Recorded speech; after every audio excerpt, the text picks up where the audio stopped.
अपनों से अपनी बात में आप सबका स्वागत है। आज प्रभु कृपा से बृहस्पतिवार का दिन है, यानी गुरुवार हमारे विष्णु भगवान का दिन है।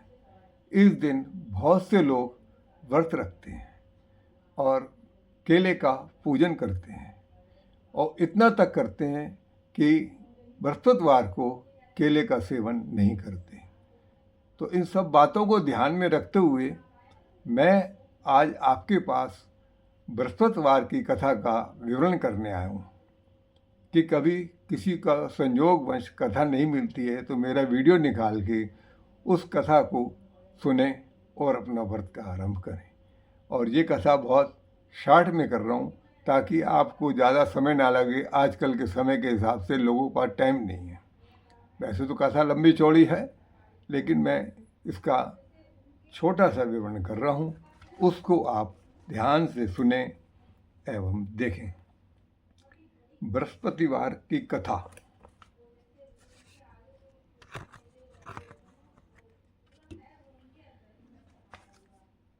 बृहस्पतिवार व्रत कथा में प्राचीन काल में एक बहुत ही गरीब ब्राह्मण था। उसके कोई संतान नहीं थी। वह नित्य पूजा पाठ करता था, लेकिन उसकी स्त्री बहुत मलिन स्वभाव की थी।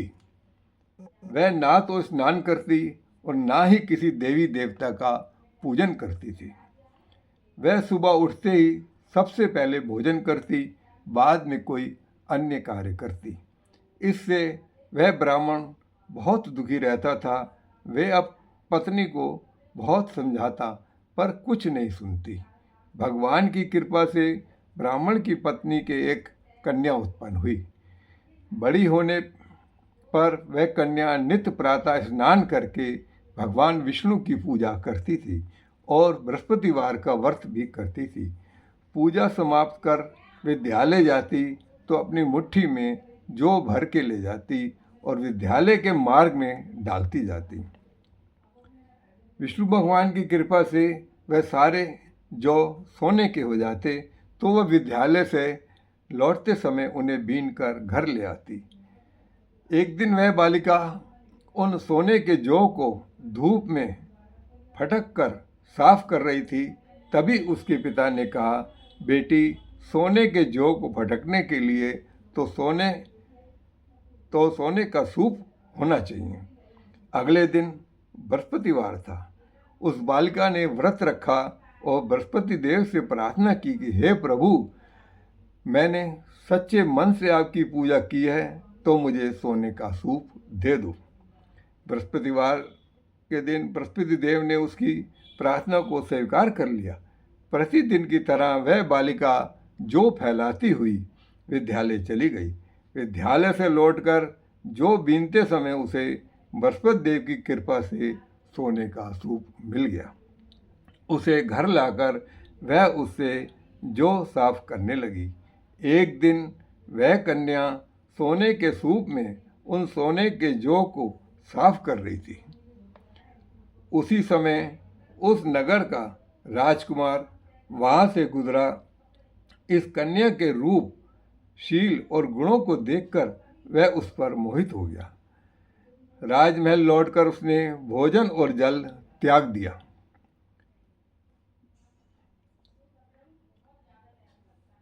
और वह उदास होकर लेट गया। राजा को जब राजकुमार के अन्न जल त्यागने के बारे में पता लगा तो वह अपने प्रधानमंत्री के साथ राजकुमार के पास गया और बोला, हे पुत्र, तुम्हें क्या कष्ट है? किसी ने तुम्हारा अपमान किया है या और कोई कारण है तो मुझे बताओ। मैं वही करूँगा जिसमें तुम प्रसन्न हो। अपने पिता की बातें सुनकर राजकुमार ने कहा, आपकी कृपा से मुझे किसी बात का कष्ट नहीं है और ना ही किसी ने मेरा अपमान किया है, लेकिन मैं उस लड़की के साथ विवाह करना चाहता हूँ जो सोने के सूप में सोने को जौ को पटक कर साफ कर रही थी। यह सुनकर राजा को आश्चर्य हुआ। वह बोला, हे पुत्र, तुम ही इस तरह की कन्या का पता बताओ, मैं तुम्हारा विवाह उसी के साथ अवश्य ही कर दूंगा। राजकुमार ने राजा को उस कन्या के घर का पता बता दिया। प्रधानमंत्री उस लड़की के घर गया और राजकुमार की इच्छा के बारे में ब्राह्मण को बताया। कुछ ही दिन बाद ब्राह्मण ने अपनी कन्या का विवाह राजकुमार के साथ कर दिया। कन्या के घर से जाते ही वह ब्राह्मण पहले की तरह गरीब हो गया। अब भोजन के लिए अन्न भी बड़ी कठिनाई से मिल पाता था। एक दिन दुखी होकर ब्राह्मण अपनी पुत्री से मिलने गया और उसे सारा हाल बताया। कन्या ने अपने पिता को बहुत सा धन देकर विदा किया।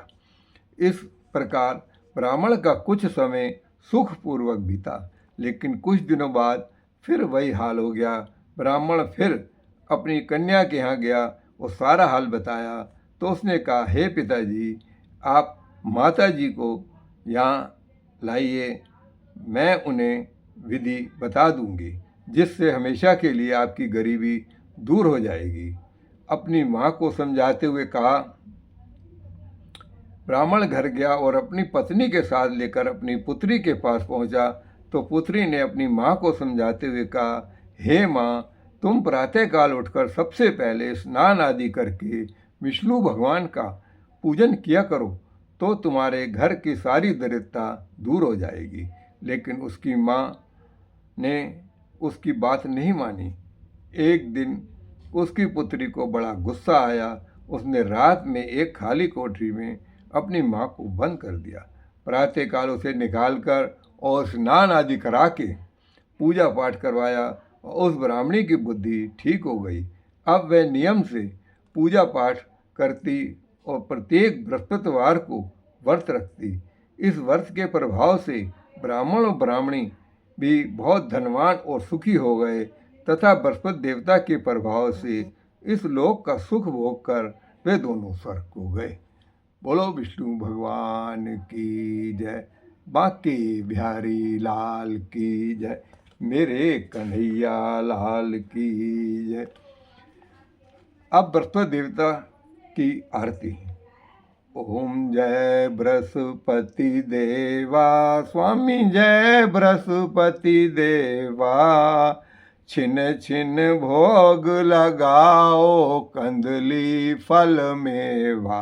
ओम जय बृहस्पति देवा, तुम पूर्ण परमात्म, तुम्हें अंतर्यामी, स्वामी तुम्हें अंतर्यामी, जगत पिता जगदीश्वर, आप सबके स्वामी। ओम जय बृहस्पति देवा। चरणामृत निज निर्मल, सब पातक हरता, स्वामी सब पातक हरता, सकल मनोरथ दायक, कृपा करो भरता। ओम जय बृहस्पति देवा, तन मन धन अर्पण कर, जो जन शरण पड़े, स्वामी जो जन शरण पड़े, प्रभु प्रकट तब होकर आकर द्वार खड़े। ओम जय बृहस्पति देवा, दीन दयाल दयानिध, भक्तन हितकारी, स्वामी भक्तन हितकारी, पाप दोष सब हरता, भव बंधन हारी। ओम जय बृहस्पति देवा, सकल मनोरथ दायक, सब संशय तारी, स्वामी सब संशय तारी, विषय विकार मिटाओ, संतन सुखहारी। ओम जय बृहस्पति देवा, जो कोई आरती तेरी प्रेम सहित गावे, स्वामी प्रेम सहित गावे, जेठानंद आनंद कर, सो निश्चय पावे। ओम जय बृहस्पति देवा, स्वामी जय बृहस्पति देवा। बोलो बृहस्पति देव भगवान की जय, बोलो विष्णु भगवान की जय, बोलो मेरे बांके बिहारी लाल की जय। गुरुवार गुरु की कथा जो सुने सुनावे यान, तर जाते भव सिंध से निश्चय हो कल्याण। बोलो बृहस्पति देव भगवान की जय। ये अनुभव की बात है कि अगर आपके कारोबार में कुछ कमी कुछ है तो मेरी आपसे ये प्रार्थना है कि आप बृहस्पतिवार की कथा बृहस्पतिवार के दिन ज़रूर करा करें। परिवार में भले ही एक आदमी करे, कोई कर ले, वो करना चाहिए। और इसलिए मैंने बहुत छोटी वाली कहानी आपके लिए कथा कही है, ताकि आजकल लोगों के पास समय बहुत कम है, काम अधिक है, फिर भी आप उसको ध्यान में रखते हुए आपका अगर मन ठुके, आपको अच्छा लगे तो आप इसको ज़रूर देखें, ज़रूर इसको पढ़ें। आप सबका बहुत बहुत धन्यवाद होगा। और आज मैं आप सबको गुरुवार यानी बृहस्पतिवार की बहुत शुभकामनाएं देता हूँ कि आगे आने पर भी बृहस्पति के दिन मुझे उम्मीद है कि जिनको ये कथा नहीं आती होगी तो उसको देख के पढ़ के सुनेंगे। बोलो बृहस्पति देव भगवान की जय। अब मैं आपसे वही एक उम्मीद लगाता हूँ कि मेरे इस वीडियो को लाइक कीजिए, सब्सक्राइब कीजिए, कमेंट कीजिए और बेल आइटम का बटन दबाना बिल्कुल ना भूलें, क्योंकि मैं भी मेहनत करके आप लोगों को कुछ देता हूँ तो मैं भी चाहता हूँ कि मेरे लाइक देखो कितने आए हैं, मन खुश होता है। और कोई बात नहीं है कि देखो मेरी मेहनत कामयाब हो रही है, नहीं हो रही है। बस आज के इसमें इतना ही, और हर बृहस्पतिवार को एक नई वीडियो के साथ मैं आपके आगे हाजिर रहूँगा। बोलो जय श्री राम, जय श्री कृष्णा, बृहस्पति भगवान की जय, गुरुवार भगवान की जय, विष्णु भगवान की जय।